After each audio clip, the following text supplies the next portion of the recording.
இன்றைக்கி நம்ம சமையலில் முருங்கைக்காய், முள் கத்திரிக்காய், மாங்காய் போட்டு சாம்பார் வைக்க போகிறோம். வாங்க நம்ம வீடியோக்குள்ளே போகலாம்.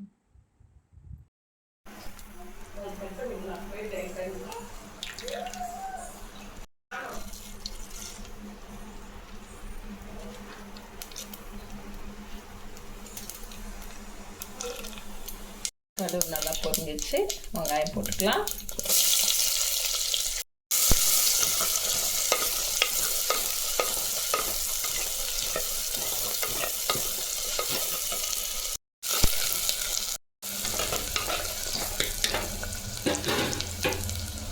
கறிவேப்பிலை போட்டுக்கலாம்.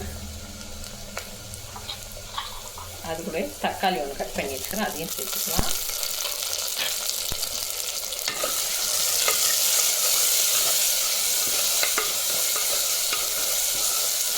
தக்காளி வெங்காயம் நல்லா வதங்கட்டங்க.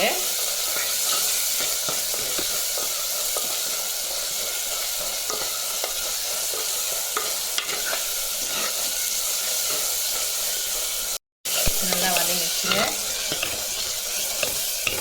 இப்போ நாம் கட் பண்ணி வச்சுட்டா கத்திரிக்காயை போட்டுக்கலாம்.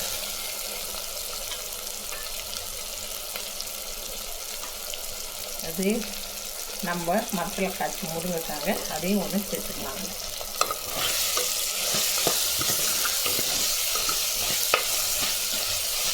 முருங்கை மரத்தில் என்னன்னு தெரியலைங்க, மழை பெய்யவே பூவெல்லாம் கொட்டி பிஞ்செல்லாம் விழுந்துச்சு.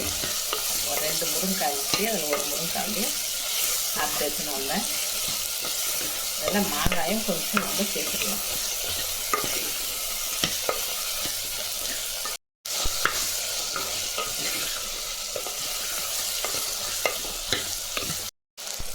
தேவைக்கேற்ற உப்பு போட்டுக்கலாங்க. அது கூட மிளகாய் தூளுங்க. நம்ம பருப்பு வேக வைக்கும்போது மஞ்சள் பொடி போட்டுருக்குறோம், அதனால இப்போ போட தேவையில்லை.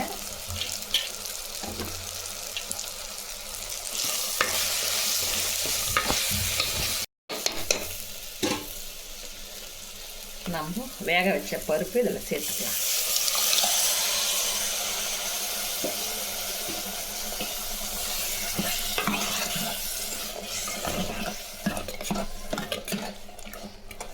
தண்ணி கொஞ்சம் ஊற்றிக்கலாங்க.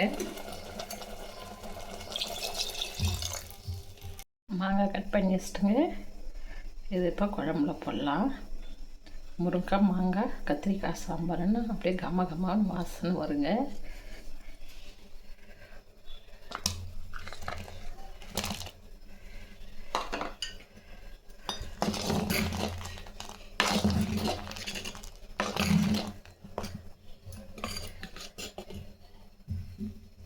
குழம்பு கொதிக்குது.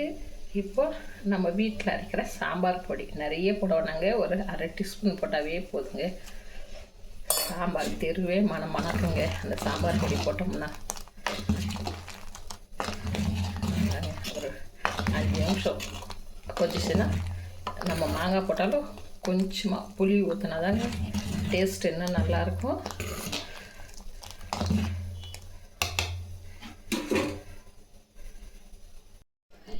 கொஞ்சம் புளி ஊற்றிக்கலாங்க. நிறைய ஊற்றாதீங்க, மாங்காய் போட்டுக்கிற புளிப்பு அதிகமாக இருக்கும்.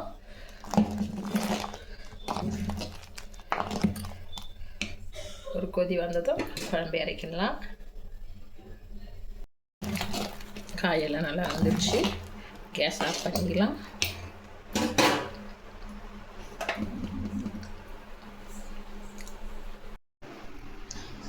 குழம்பு வேறு ஒரு பாத்திரத்தை மாற்றிக்கணும்.